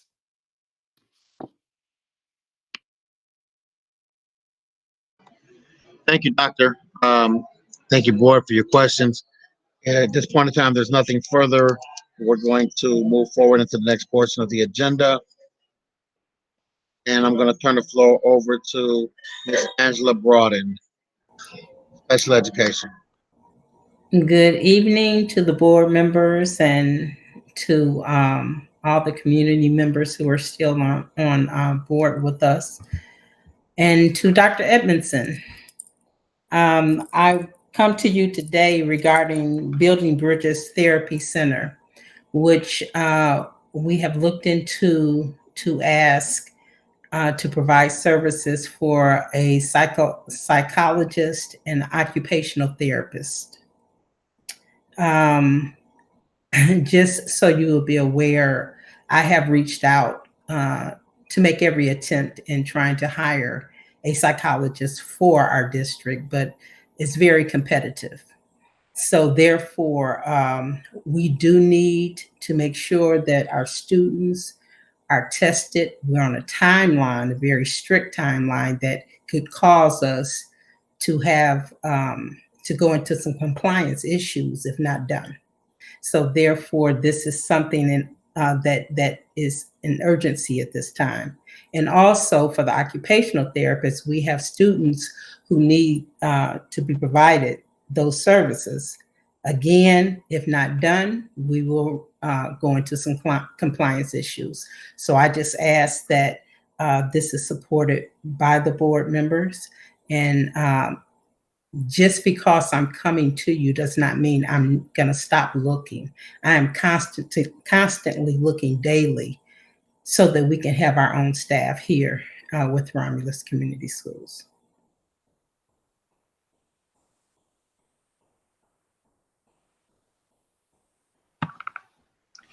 Mr. President, if you'd like me to offer the resolution, read the motion.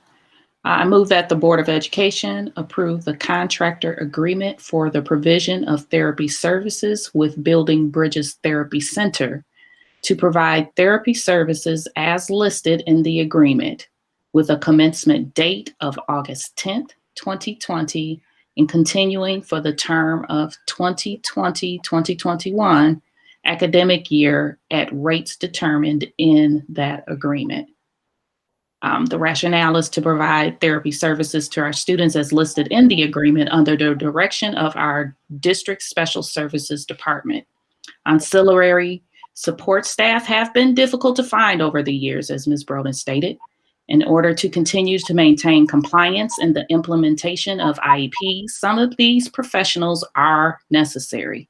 According to the Individuals with Disabilities Education Act, IDEA, we must provide adequate special educational services to our students to maintain compliancy as it relates to the student-free appropriate public education, or FAPE. And there are the budget implications would be contractor will invoice district at rates determined in the agreement for services rendered in accordance with this agreement.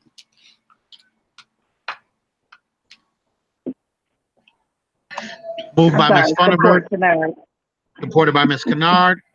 Is there any discussion at this time? Nope.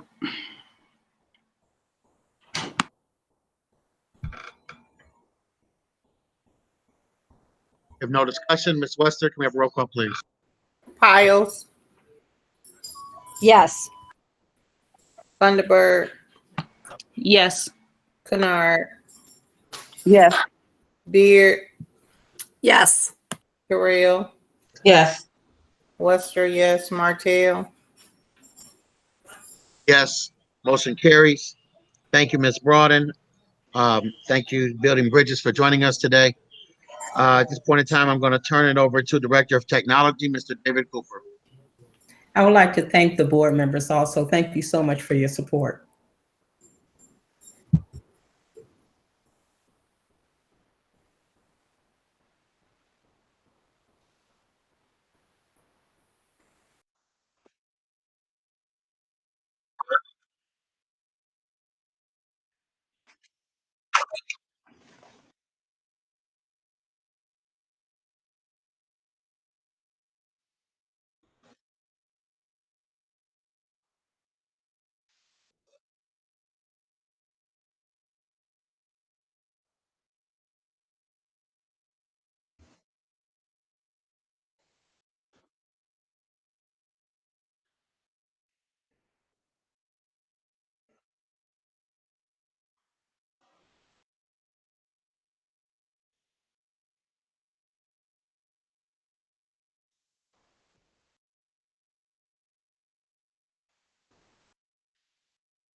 Thank you, Mr. Cooper. Are there any questions for Mr. Cooper at this time? Or comments? Thank you, Mr. Cooper, for the update. At this point in time, we're moving to the report of the board president. I will be brief, but I just wanted to take this time to address an issue which arose regarding a Mackinac Center statistic regarding the amount of our superintendent's salary that's been floating around, and just provide any correction or clarification. So it's been brought to my attention that there was a statistic provided by the Mackinac Center that we, in fact, had multiple superintendents and were one of the highest districts around is related to the amount of money we spend on superintendents, as well as we have multiple superintendents. At this point in time, I just wanted to clear the air and let the public know that the board is in fact being a good steward over our funds, and we only have one superintendent, Dr. Edmondson, who, as we know, has a base salary of $147,500. And at this time, I would like to also ask the board to authorize a draft letter to the Mackinac Center to clarify or correct any misinformation, which I, of course, would sign on behalf of the board.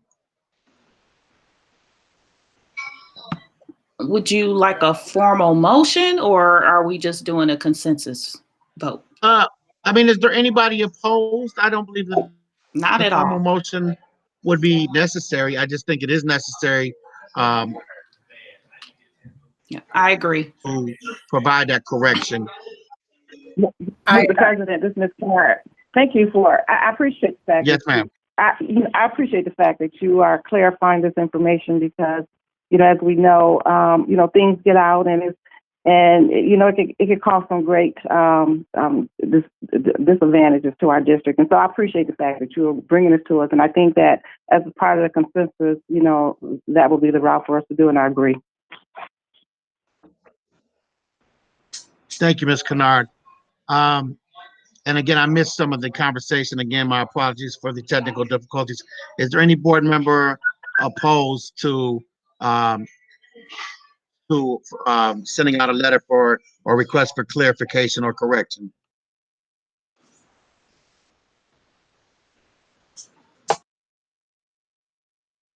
If not, then I will work with our district to draft an appropriate response or request, and I will sign it on behalf of the board. At this point in time, we are going to move into the communications from the public. This is the general communications. It is not restricted. Yes. Mr. Yes, Martell, ma'am. before we go forward, can I do, I'd like to bring something up with completion of our agenda before we go forward. We made 2 corrections to 2 policies, and I would just like to make a motion that we, according to our bylaws, we can waive the first and second readings and adopt those policies as edited for today. Support. Yeah. My apologies. Can we have a roll call, please, Ms. Wester?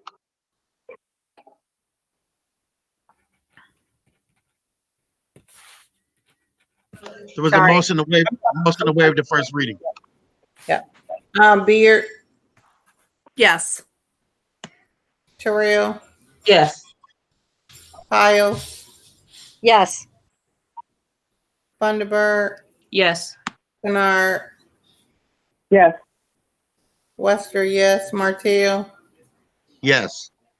Motion carries. Thank you, Ms. Beard, as well as the others that brought that to my attention. My apologies. At this point in time, I'm going to turn it back over to the public for any communications. It's limited to 3 minutes, no personal attacks. At this point in time, please unmute yourself, introduce yourself, and the floor is yours.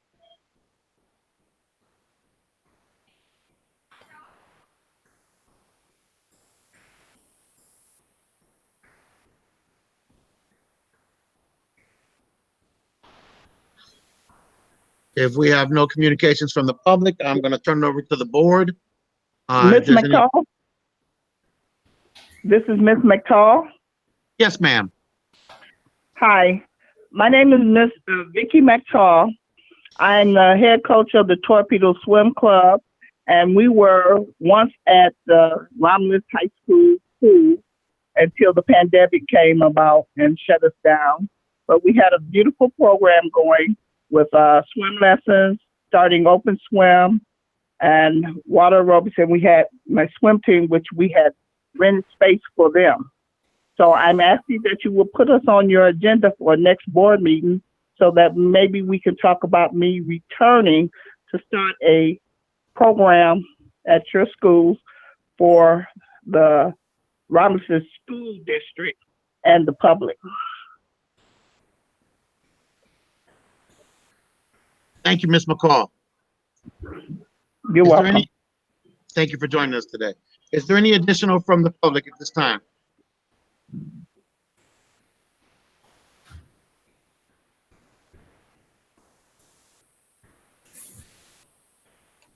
There is no additional. I'm going to turn the floor over to the board for any questions, comments, concerns at this time. Mr. President, I have a couple questions. I'm glad that we heard about the swim program. I know that last year we had a couple entities come before us. One was a swim program and one was driver's ed. Is it possible that we could get an update on anyone that's currently running programs in the high school, if those continued into this school year, and any that have been added so we know if those are continuing this year? And as well as any pertinent information regarding how many people took advantage of it and the cost of it and how that played out. And that's just, you know, whenever we can get that, that would be good to know. The only other comments I have is kudos to everyone for an unprecedented back to school season. It was very little of what we expected and a lot of what we could have never anticipated.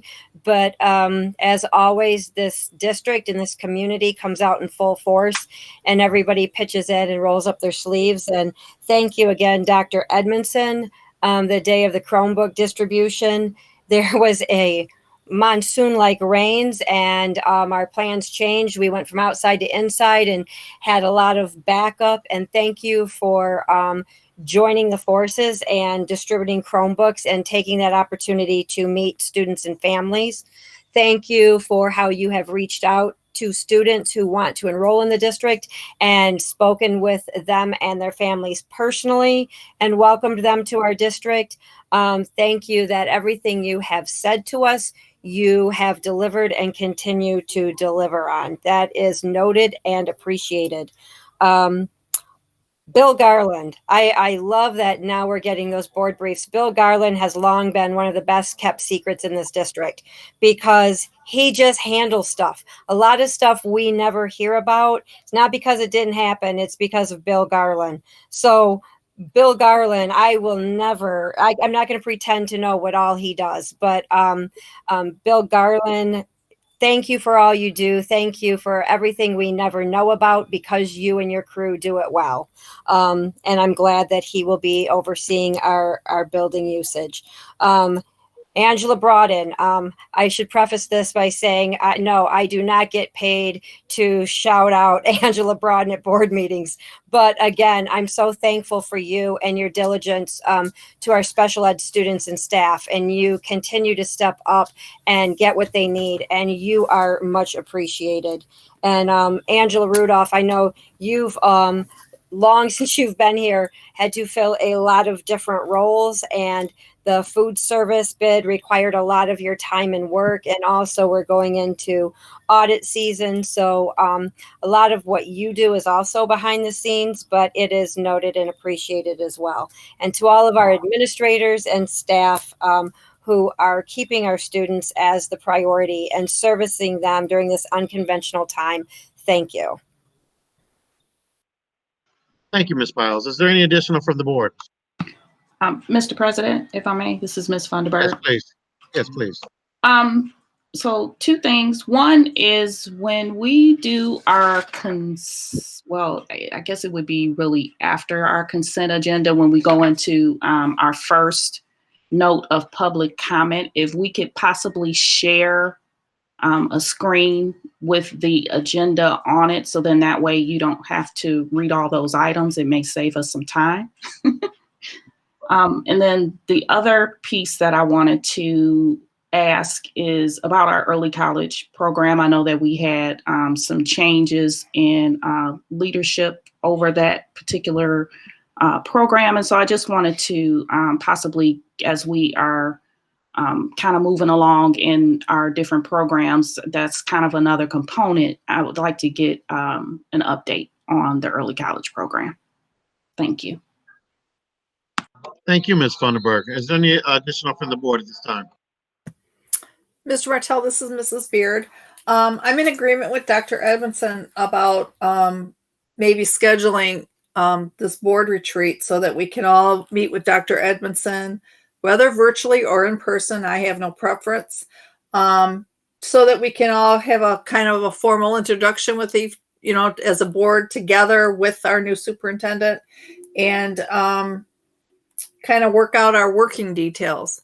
So I didn't know if anybody wanted to, or maybe through emails, we can shoot out some dates and try to put together a schedule or when we want to do this. But I would definitely be willing to meet for this board retreat as soon as we can do that.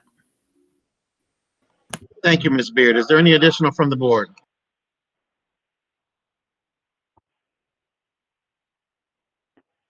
Okay, if not, before we go into closed session, I want to acknowledge Paula Goodsman, because this agenda is on point, and I'm just appreciative of the hard work that she's put in, and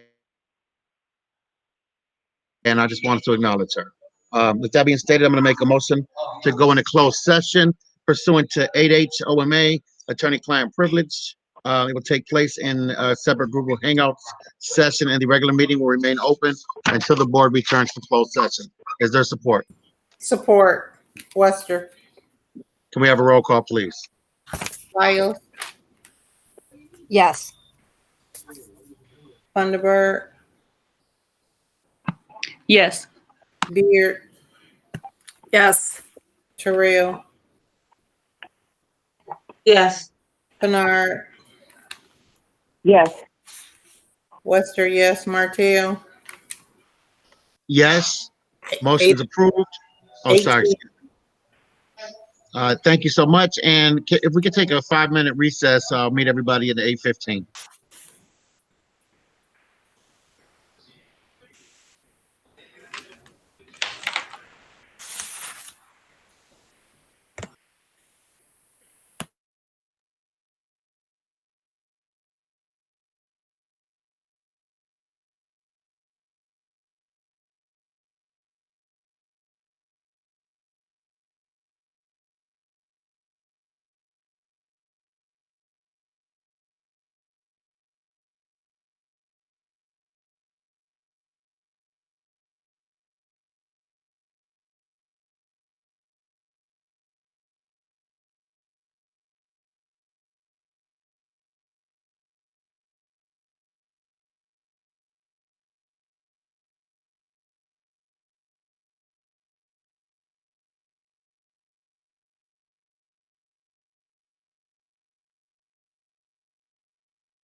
Okay, I believe we are all here. At this point in time, I'm going to make a motion to reconvene in open session. Support. Roll call, please. Beard. Yes. Thunderbird. Yes. Terrell. Yes. Kennard. Yes. Piles. Yes. Wester, yes. Martell. Yes. Motion carries.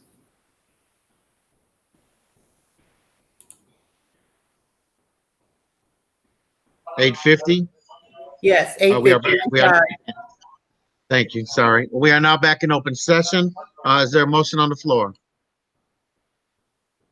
Mr. President, I'd like to make a motion that the Board of Education accept the resignation of and the separation agreement and release for the former Director of Special Education and Grants, Dr. Belinda Hicks, effective September 14th, 2020. The rationale attaches the proposed separation agreement and release between the Board of Education of Romulus Community Schools and Dr. Belinda Hicks. Support. Support.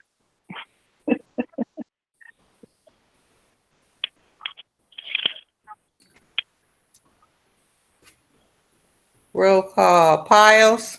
Yes. Thunderbird. Yes. Kennard. Yes.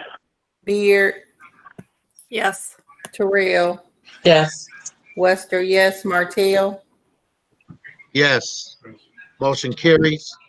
Motion to adjourn. Support. Roll call, please. Piles. Yes. Thunderbird. Yes. Kennard. Yes. Beard. Yes. Terrell. Yes. Wester, yes. Martell. Yes. 8:51 p.m. Good night, all. Good night, John Good Boy. night, all. Stay safe. God bless. Good night. What is this?